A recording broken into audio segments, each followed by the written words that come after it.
Next, though, going back to the Israel-Hamas conflict, as Israel forces are gearing up to storm Hamas tunnel networks to rescue hundreds of hostages, attempts to secure the release of the 239 Israelis and foreigners held in the underground maze are growing ever more critical as the ground operation in Gaza intensifies. Joining me live now from Jerusalem to discuss this is senior reporter for The Sun, Paul Sims. Paul, really appreciate you staying up this late to talk to us. Thank you very much indeed. Piece in the paper tomorrow, an incredible piece of journalism, hostage jail cell, a picture of this grim discovery of tunnels, a chair with rope which was used to tie captives inside of a kids' hospital. All of the things that we've been told that were true, you've managed to find them. Yeah, that's absolutely correct. Well, I haven't found them. The Israeli Defense Forces found them.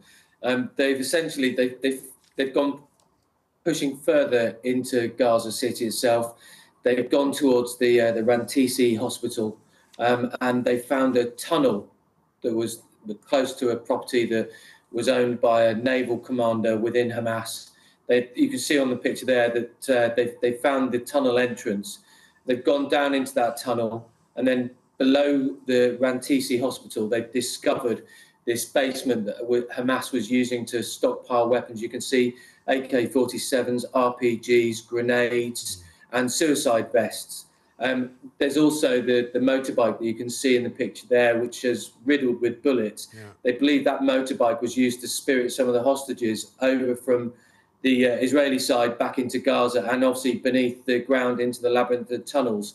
And the image that you've just seen there as well is that they believe that some of the videos of the hostages were filmed in that basement below the Rantisi hospital. Right. And like you say, Mike, the Israeli Defense Force have said all along that the hospitals are being used as human shields by Hamas. Hamas have denied it consistently throughout this war. This, I think the Israeli Defense Forces will say, is the smoking gun. Yeah.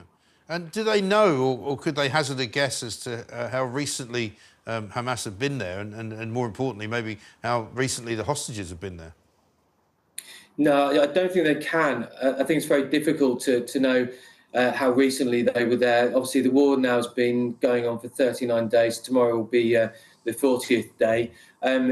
What I think it demonstrates is that they are closing in on Hamas and closing in on trying to track down and recover those hostages that were taken on October the 7th. They've got an extremely difficult job on their hands.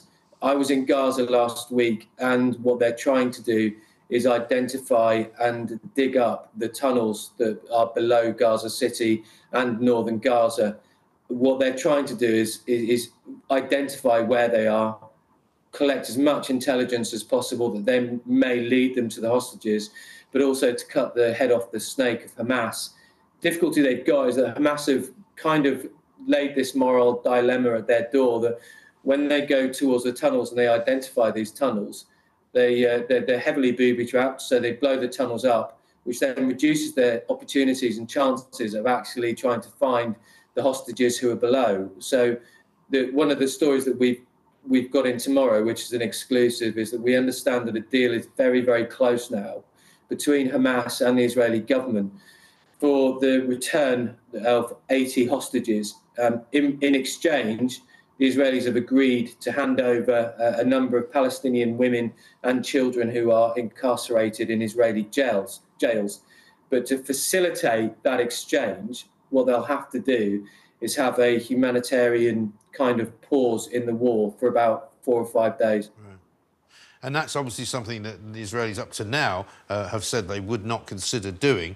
But interesting that you say that, because it's clear as well that it's not just Hamas that are now involved, because I believe Islamic Jihad also holds some hostages, and there are some other hostages held by even more disparate groups of people. So it's not clear whether Hamas can speak for all of the hostages being held.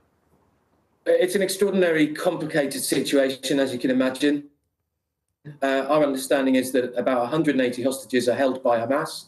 We understand a further 40 are held by the Palestinian Jihad, and the remaining hostages are held by, loosely described as, gangs.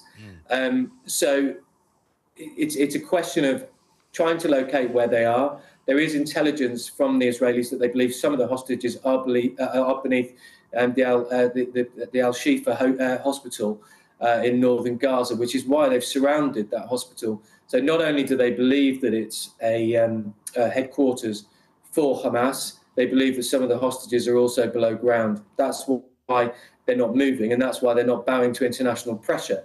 And what they've tried to demonstrate through the Al-Rantisi hospital is that Hamas have been using these public buildings, these civilian buildings, schools, hospitals, mosques, as human shields. Yeah, I mean, it's a terrible, terrible situation. Paul, great story. Thank you very much indeed. Paul Sims there reporting in from Jerusalem. The exclusive story in The Sun tomorrow. We'll talk more about it as we do the paper review later on, in which a deal may be underway. Hostage talks could see up to 80 Israelis released in return for a brief halt in the fighting. But an astonishing story as well, uncovered by the Israeli Defense Force, that the kids' hospitals, as the Israelis have been saying, have been used as holding cells, holding pens, not only for weaponry, not only for suicide vests, but also for some hostages as well.